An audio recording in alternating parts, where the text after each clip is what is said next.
Welcome back to Hold the Phone YouTube. Here are our best bets for college football. Week number 5. Who has it better than us? We appreciate each and every single one of you joining on the other side of this screen to the best sports betting YouTube show on YouTube, on the platform. Oh my goodness, we have a hell of a show in store. A hell of a show in store. This is one of those weekends that we dream of, and we cannot appreciate each and every single one of you for continuing to like the video.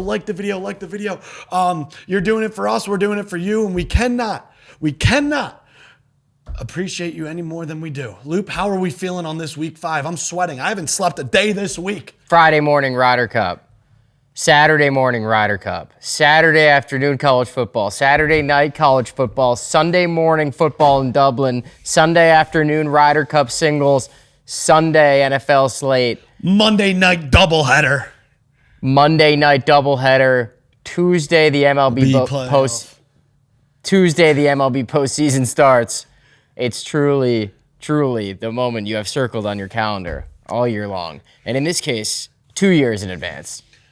I cannot believe the games that are on the side of this screen. Buckle the seatbelts. Let's dive right in head first to the SEC we go. LSU and Brian Kelly taking a trip. It was cinema between these two teams in overtime last year in Baton Rouge. LSU getting the job done. Now we take a trip to Lane Kiffin's house. Loop, there is so much speculation. We have a D2 quarterback making his third start, Mr. Shambliss, under Ole Miss, kind of a dog. Yeah, kind of a dog. But you know, Luke, then on the other side, we've had a struggling offense with Gus Nessmeyer and Brian Kelly. However, a top 10 defense in the country, 2 undefeated teams in the SEC squaring off. Luke, when you look at this game, what are your first thoughts? Because I have about 1 million of them. Lane Kiffin's daughter is dating the LSU's best defensive player. That is true. And what a week to drop that bomb on us. There's nothing else I really think about, quite frankly. I mean, you got the head coach weighing in on his own daughter who's dating the opponent, dropping TikToks about how she's traveling 5 hours to go see her boyfriend. I feel like Lane Kiffin's got everybody exactly where they want him, where he wants them. It's truly unbelievable. Well, in this matchup, the last 5 matchups, the home team is covered. Yep. We have a defense who is number 9 in the country in yards per play allowed in LSU. Then we have the best player on that defense, Whit Weeks, the linebacker, the All-American, dating the head coach of Ole Miss, his daughter, Lane Kiffin's daughter. I believe her name's Landry Kiffin. Yes. Just truly only something that could happen in the good old-fashioned SEC. And really only to Lane Kiffin. I mean, recently on that new Netflix show, they asked Sidney Thomas, who's like the most famous. You love Sidney Thomas. I love Sidney Thomas. Sydney, if you're watching this. Sidney, if you're on the other side of the screen, I love you. She was asked who was the most famous. What do you like about her? Her personality. She was asked who's the most famous person to ever slide into her DMs, and she said Lane Kiffin, which is unbelievable. Yeah. And he said Roll Tide. Recruiting never stops. And he was over at Ole Miss. Luke, so we have an LSU offense who has struggled to get things on track. We have Brian Kelly, who is in the years past a bonehead. They get their first big over-the-hump win against Clemson game 1 of the year. Clemson has now unfolded. We see that team as a club. I still don't take away that win in Death Valley just based off of the fact that they weren't dead at that moment in time. There was still buzz, there was still juice, there was still a top 25 matchup. So that was a big win under Brian Kelly's belt. Then at home, they can't get the train on track. Thankfully, they have 5 interceptions thrown by DJ Glagway. They win that ball 5 game. interceptions will do it for you. 20-10, they win that game. Now they travel on the road against a team they beat last year at home to Lane Kiffin's house, and everyone in the sweet world from sea to shining sea saw that Lane Kiffin said to take the over. Well, with that being said, give us the under. Come on. struggling LSU offense to get things rolling. Top defense in the country. Does it seem a little crazy? I think I'm almost being a little bit cowardly at the moment because I'm a little scared of which side to take. Yeah, I think if I had to take a side, I would take Ole Miss. This place is gonna be upside down. Are you kidding me?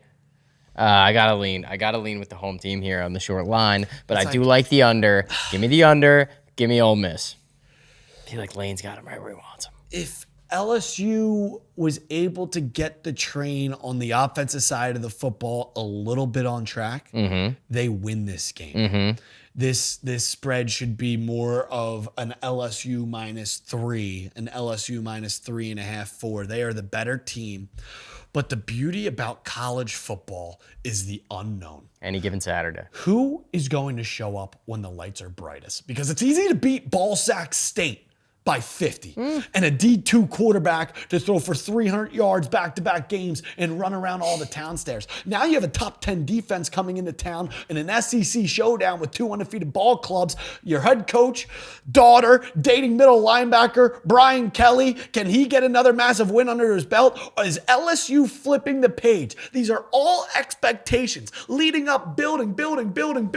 Who the fuck is going to bring home this game? I'm not sure at the moment, but when anyone tells us to do one thing who is a part of the organization, do the opposite. Remember when that quarterback from Michigan State Unless you actually have inside information, then let us know and we'll back you. Also, Ballsack State's got some dogs this year. Remember when the Michigan State quarterback first game of last year came out and said take the over? Yeah. And they put about 12 points up against Florida Atlantic. I mean, less than that. This is the same thing.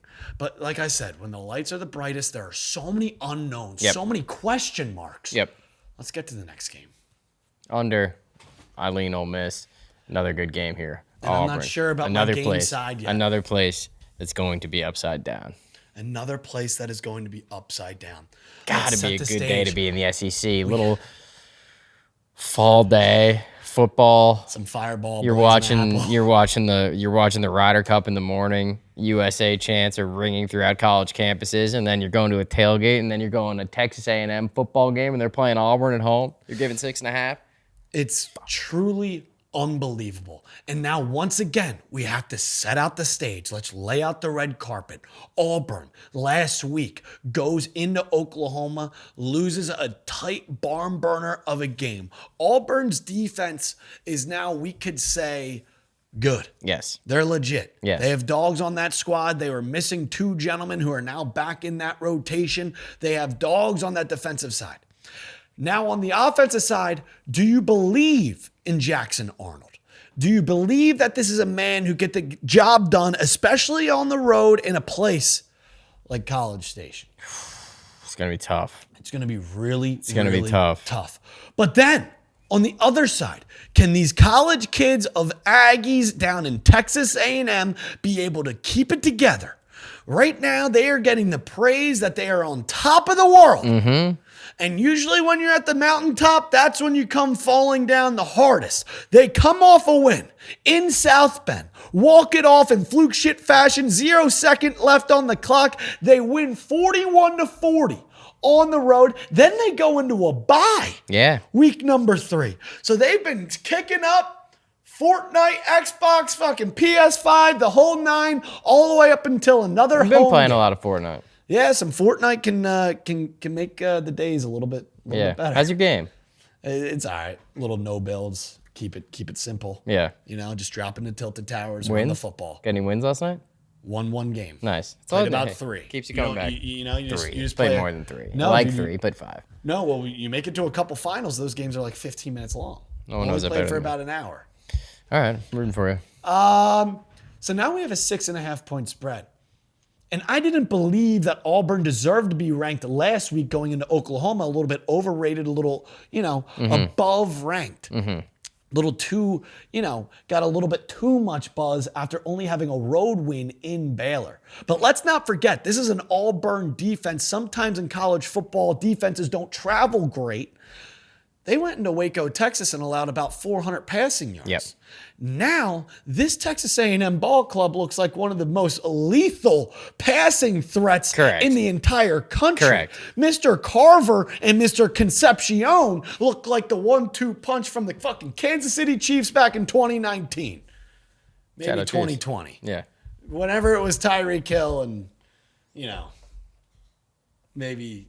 This comparison needs some work. All right, well, give me a fucking two-headed monster in the NFL. AJ Brown and Devontae Smith. There you Sure. Well, go. Maybe, is there a better one? there's only one city in the world, do you, huh?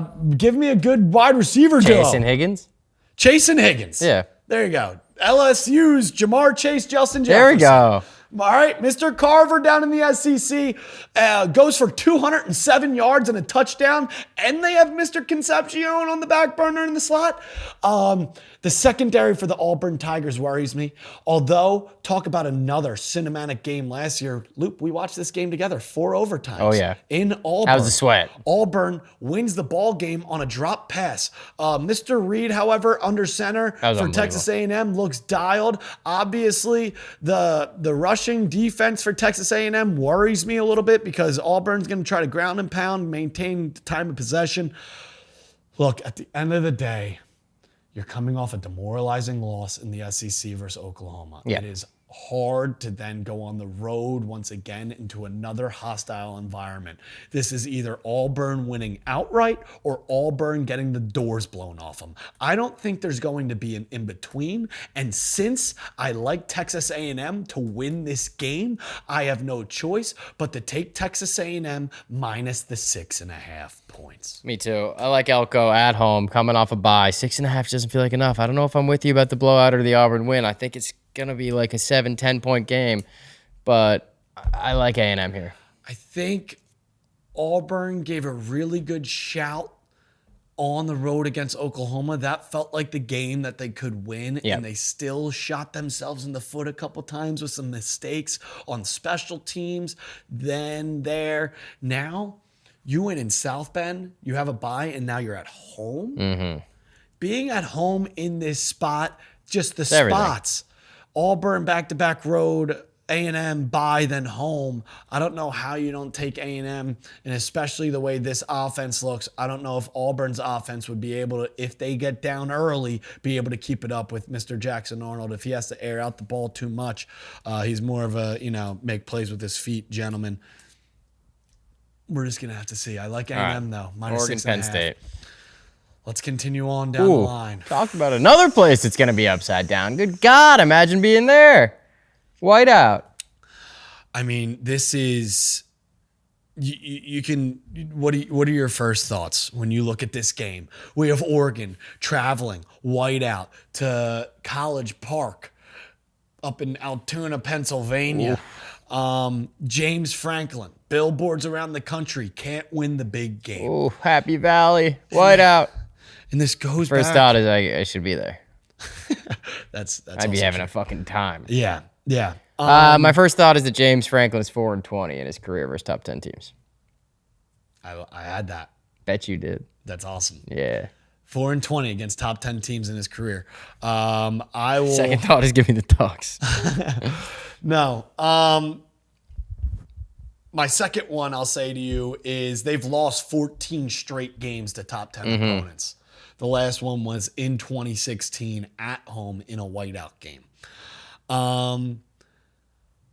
This game is so beyond fucked up because it is so, like you said, it's early in the season. And this is a game where, is it a contender or a pretender? We know Dante Moore has looked incredible for the Oregon Ducks. Correct. But against who? We know the identity of Penn State is going to want to ground and pound. We just saw Oregon struggle rush defensive-wise. Yep. Dan Lanning was not happy the way Northwestern was able to move the football on the road up in Evanston, Chicago. Now, You have Mr. Singleton and Mr. Allen? That's just as good as Mr. Price and Mr. Jeremiah Love over in Notre Dame. That's a two-headed backfield. Like, here we go, Mr. Jahmyr Gibbs and David Montgomery. This is Singleton and Allen. I know people are going to say, you don't trust and believe in Drew Aller. You don't trust in Penn State. You don't trust in James Franklin in a big game. And it's just so hard to get there because the roadmap is right in front of Penn State that they should take care of this game. Yes. But then when you think of Penn State, I can't be there holding the Penn State ticket. I just can't. When When you the lights think go of off Penn State, and the music stops, when you think of Penn Take the State in this Ducks. big game against a team who can actually play football, oh yeah, and it being their first true test, I just can't get there. I see the roadmap for they Penn played State. Nevada, they played FIU, and they played Villanova, and now they got to play Oregon. And now you got to play Oregon. Give me the Ducks. Let's take the Ducks, dude. I'm scared. Good. Take Penn State. I'll take the Ducks. With this game, I don't want to hurt myself by taking Penn State. That's the best part. You Getting know, hurt. I don't want to. It's not about how hard you get hurt, dude. Yeah, I like It's about putting yourself back together afterwards. because all roads and signs, everyone knows Penn State can't win the big game. Everyone has seen the flashy objects of how how electric Oregon is. This fucking game has me stumbling over myself. Yeah. You could check back in. Take your time. But Drew Aller in a big game, Yeah. James Franklin in a big game, have been proven not to be able to get there. If this game starts and Oregon takes a quick lead and Aller's backs against the wall early, they're fucking dead. But if this is all of a sudden 7-0 and Dante Moore is on the road in a whiteout game and there's shit running down his leg and Singleton and Allen are absolutely being able to run for fucking 7 to 8 yards a carry, there's going to be a problem. But these are all the unknowns. If Penn State's winning, it's going to be good. If they're losing, it's going to be bad. Well, in some positions, there's guys in the fucking college football where if they're down, they can work back. Problem out is of you're it. down against one of these offenses, you're running on quicksand. That's what I'm saying. I heard you.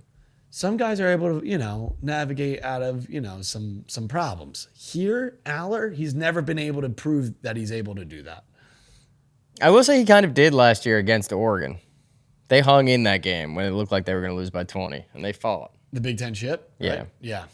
Yeah, they did fight. They fought. He fought. He played very well in that game. I think it was like 45-37. I just don't know how Penn State loses I remember at this the game. points. Was not happy. Loop, you love Oregon. Love, strong. Like, I know the Sharps are on the under 52.5. Sharps are always on the under. Expecting this Oregon offense to kind of be, it's almost like a boxing match with these big games. These teams are filling each other out. It's a lot of ground and pound. Sometimes it opens up in the second half. Sometimes it doesn't. Sometimes a team just runs away. I'm still to be determined. Yep. All right. Let's get to Bama, Georgia. I just don't know how. What do you think? Which game are you more excited for? Bama, Georgia, or Penn State, Oregon? Honestly, the exact same. Never want to take a side. The exact same. That's not a bad Exact answer. same. I honestly do not know. If you could only watch one. If I could only watch one. I think I'd go Penn State. I'm more curious about that game. I feel like Bama, Georgia, I've seen it a million times. These teams haven't been in the same conference this good for a while. I would probably want to see Dante Moore in a whiteout game. All right. But I love the SEC. That's the only thing. All right. Next game on the board. People aren't going to like that. We travel. What? People aren't going to like that. They're going to want you to say Georgia, Bama. It's okay. Be your own man. I mean, all right. My answer was both. I know. Pick a side, and I said, and then you did. It's okay. All right. He doesn't know what we're talking about now. Bama is taking a trip to Athens, Georgia. Kirby Smart in his career is 1-6 against Alabama. However, what if I told you in those 7 matchups, none of them were in Athens?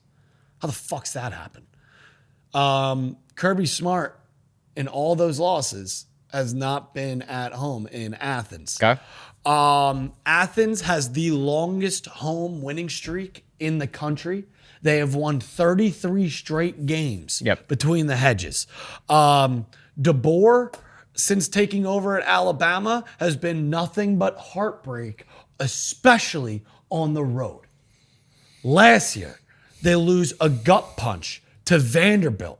They this year open up the year and get fucking ran through the ringer in Florida State. This team under DeBoer is 2-4 on the road. Yep. They lost a bad one in Oklahoma last year.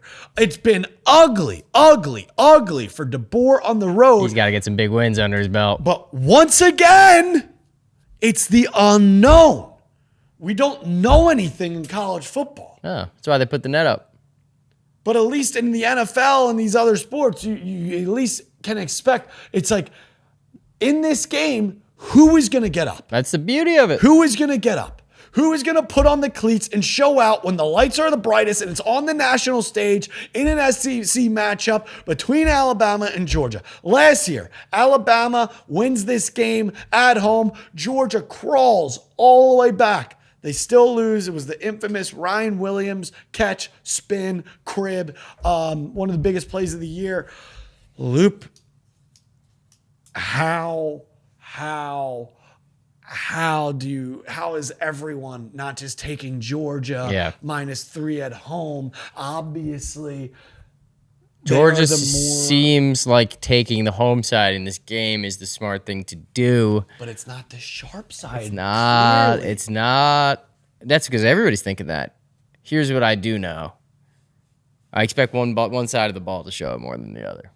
I got more faith in one side of the ball than I do the other, just like I did last year in Alabama, Georgia. And who is that? The offenses. Nice. You know? Yeah. Sometimes if you don't want to pick a side, you sit back, you take the over. I like that. You know what I mean? Not a lot of stress on my plate. Saturday night. Give us the over. Take the over, sit back, root for points. Overs are never dead. Just hope the defenses aren't ready and hope the offenses show up. Last year, it was 42-35, 41-34, 41-35, something like that. Obviously, and it seems like there could have been more. We saw Joey Aguilar from Appalachian State go against this team in Tennessee. Georgia comes in. They get by to the skin of their teeth. Luke, the only reason why I would kind of still think Georgia, even though it is the square side, is because this team already looked death in the eyes. Mm-hmm. They were in the jaws of defeat. The kicker for Tennessee misses wide. They win in overtime. Gunnar Stockton clearly showed signs that he's a dog. Mm-hmm. He's a dog. Now all of a sudden they get a little win in Tuscaloosa against Wisconsin, who fucking suck, and you think it's gonna be all sunshine and rainbows. Never is. Never is. Ty Simpson, like Alabama, like this is his first time in this big Georgia, Alabama, playing in Athens. Like, what am I like? What do we know? What do we know? We're going to find out a lot on Saturday. We don't know. Yeah. I think I lead in Bama just because everybody's going to want to take Georgia. And that's sometimes you got to zag when everybody zigs. And I like the over. I'm definitely on board with the over because we saw that Georgia defense, especially the secondary, not able to make plays against Tennessee. Yep. Then on the flip side, when Bama goes on the road, they've had a tendency to be able to just get drug up and down the field. Mr. Simpson, over's not going to be dead in this game until the zeros are on the clock. And even then, maybe get some overtime. Most important position in college football is the quarterback. We've seen Gunnar Stockton be battle tested, whether if that was in the SEC championship last year against the Texas Longhorns or literally this past week against Tennessee up in Knoxville, still be able to get the job done, where he had some incredible throws. Mm-hmm. That's not the same for Mr. Simpson or Mr. DeBoer. I am right now leaning with Georgia just because Kirby's smart. I know a lot of people are taking it, but let's just see. I don't know. Maybe I was early in the week. I don't know. Let's just continue on down the line. All right, before we get to the last game, let's tell you about our favorite root beer mug. As always, our drink of the football season mug. No caffeine. It is a great way to spend a Sunday, a Saturday. Sit down, drink a mug, watch some ball. Who's got it better than us? No No one. sugar, dude, and these taste incredible. Mug, root beer, the nostalgia, the great taste, the lovely people, our drink of the football season. All right, to Washington we go. The Huskies are hosting the Ohio State Buckeye, #1 team in the country. Yeah. Well, not only the #1 team in the country, the #1 defense in the country, allowing, I believe, this is an unbelievable stat under Matt Patricia. 16 points in 3 games. Yeah, I mean, this is unbelievable. Yep, However, want to hear something also insane? always. Ryan Day is 49-1 straight up against unranked opponents. Yeah, that's good. That's pretty good. Yep. Their only loss was to 98% Michigan. for you mathematicians out there. Only loss was to Michigan. Never beat them. Look, 96% of tickets are on Ohio State money line. 91% of spread is on Ohio State, and this line goes from 10 to 8, Sharp. 10.5 to 8. This is one where I almost feel I almost know the least about Washington, but I feel the most confident about in game pick. Give me Washington +8. Agree. This is Like- one of my favorite plays, and I don't really know why, but I will say I've heard from a lot of people that love college football. One of the sneakiest, most underrated places to play Yep. in college football is up there in Washington. And they have a very electric stuff going on right now with Mr. I think they've won, Williams Jr. 22 games in a row up there in Seattle. Yeah, I like Washington here. And Ohio State, look, freshman quarterback, never played a road game, played Texas. Obviously, that was a big environment, but you're still at home. After that, they played 2 cupcake games at home, and now they got to go all the way up to the Pacific Northwest where no one wants to be and play their first road game. We're going to see what you're made of, kid. Yeah, like this is a beautiful opportunity for us to dive in, fading the #1 team in the country. I believe the last time a #1 overall team in the country was a single-digit favorite against an unranked opponent was like Matt Leinart and USC, Okay. and they ended up winning. It was against Notre Dame on like the that. road. So this is a pretty interesting stuff that does not happen often. However, this feels like one of my more confident plays. I need to Push. I need to get. Notre Dame, USC. I need to get my balls You weren't even alive. on the table here. Like I need to get like. I Give just me need Washington on the money line. I like Washington +8, Luke, but I'm saying for the other games too. I know. I need to fucking sack up I know. with LSU and Ole Miss. I need to fucking sack late, up Little late in the show for that. with Oregon and Penn State. I need to sack up Yeah, you with do. Alabama and Oregon. Yeah, you're playing scared. Well, I'm not playing scared. Yeah, you're It's playing just like, scared. it's just so hard that I might need one more fucking sleep. But I do like the over in Georgia. I do like that under in Ole Miss because everyone in the world and the ocean and fucking sea to shining sea is taking the over. Mm-hmm. I do like Washington here +8 because everyone is going to be taking Ohio State on the money line and Ohio State on a short, almost touchdown spread. But there's just 2 things that, I know. It's okay. You It's- got another sleep. We gave a pick for every game. yeah, Now we got to get to the most important moment of the weekend. let's do it. Look at that. Ryder Cup. USA, Europe. There, you give the pick. Short and sweet. Give the people what they want. Who are you going to take? Over the last 14 years, Europe has won 10 times. Those 4 times that the U.S. won, it was on home soil. We are in New York. We have the best player in the world. Europe can suck our balls twice on a Friday, 3 times on a Saturday, hold the trophy up 4th time on a Sunday. Give us the USA to bring home the Ryder Cup. If you have a buddy who thinks he's sharp and is taking Europe, tell him to go fuck himself. Give us the USA to bring home the Ryder Cup one time. This time around means a little bit more. Yeah. Look, there's a lot of stuff to worry about. Europe's got dogs, no doubt. They're Fuck more 'em. comfortable with each other. We're going to have some new pairings. Probably shouldn't DeChambeau. Somebody's going to have to play his ball that apparently plays like a bouncy ball. I'll show you balls to play with. You only get so many chances every year to root for your country, you know, whether it's the World Cup in soccer or the Ryder Cup in golf. It's the best. You know, in hockey, you get the Four Nations tournament. There's nothing like it. There's nothing like having 3 days of the Ryder Cup. Smoke it to the filter. Watch every ball. It's going to be great. It's going to be literally something that is just a special occasion. And with this football slate sprinkled on top, give us the under in Ole Miss. Give us the Aggies -6.5. Give us Oregon +3.5. I'm not sure, but I don't know if I can get there. I'm not positive. It's so hard.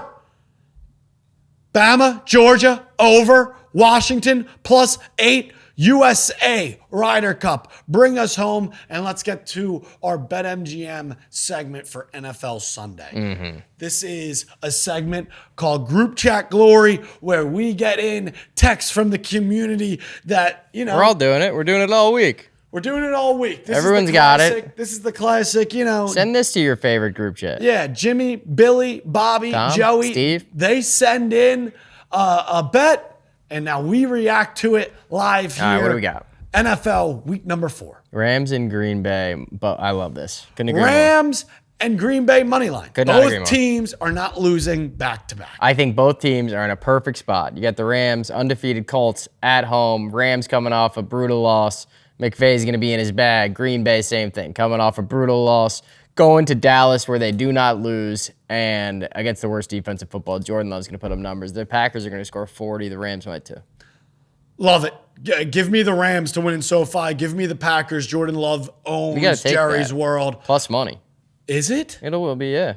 I will put $500. Rams, Packers, easy. What's next? Chargers, Hurts. Chargers. Hurts touchdown. Chargers money line. Okay. Hurts touchdown. Okay. 2-leg parlay. Okay. The Chargers going against now Jackson Dart and the Giants in MetLife. I mean, I feel like it might be sharp to take the points with the Giants, but I don't know if I can do that. I got to take the points with the Giants. And the Chargers are going to win. Yeah, Hurts, yeah. And then Hurts is going to score a touchdown down in Tampa Bay. Yep. Easy. Tush push, grown men, butt cheeks. Give us the Chargers and Jalen Hurts on a touchdown. Thank you, Chris Heller. The Saints. Plus 16.5. Give me the Bills, -16.5. I think so too. I like Give the Bills. me the Bills -20. I feel like when a line's this big, you got to follow it. Ride it. Give me the Bills -23.5. They win by 24. All right. I like it. Ooh, Last but not least, a Parsons sack. There's all this talk about his suite. He's still got the suite there. He said the suite's going to be packed. He's not getting Jerry Jones isn't giving him the warm welcome. I love this. You're never out of it. Probably come early. They can't handle him. Yeah, I bet. First quarter, first drive, Parsons sack. Oof. That would hit. Fellas, we appreciate each and every single one of you. What an incredible sports weekend ahead. The college plays, the Ryder Cup. Stay tuned to all the socials, the TikToks, the Instagrams, the Twitters. We got an offer too. If you go to BetMGM, you bet $10 on any game, you get 3 shirts from Friday Beers on Us shipped directly to your door. We're going to have a QR code you can scan. There's going to be a link in the description. Bet $10 on any game, get 3 shirts. Stay tuned for my final game pick between Bama and Georgia, Penn State, Oregon, and LSU, Ole Miss. Wishy-washy. Which side? Also, Friday night, I'm giving out the game picks now. Give me UVA +7 at home against FSU. Friday nights are for the dogs barking. However, we're going to go against that one time. I'm going to make one exception for this game. I love Arizona State at home versus a ranked TCU team. Fuck the Horned Frogs. Give me Sam Levitt and the boys in the big ASU -3 at home. Another place I wouldn't hate to be on a Friday night. Yeah, that would be incredible. So give us those two plays on Friday night. UVA +7, Arizona State -3. Put that in your pipe and smoke it. See, once we get closer to the games, that's when we lay out the ball sack. Also, USC under Lincoln Riley is 0-11 against the spread outside the state of California. They're going into Illinois. Illinois was embarrassed last week. Give me Illinois +6.5. Fuck the Trojans. And then last but not least, speaking of that matchup last week, Indiana, after putting up 63 points, is now traveling into Iowa. That is like going light today, day to light, complete opposite. Give me Iowa +1.5 touchdowns. I think you're looking at day to night. Day to night, day and night. Kanye West, who knows? Neither here or there. We thank you. We do not take any of you guys for granted. All the subscribers, all the likes, all the comments, keeping this boat afloat. We'll see you for our NFL Sunday show, NFL Week 4. We're on the other side of glory, and as always, we'll see you on the other side.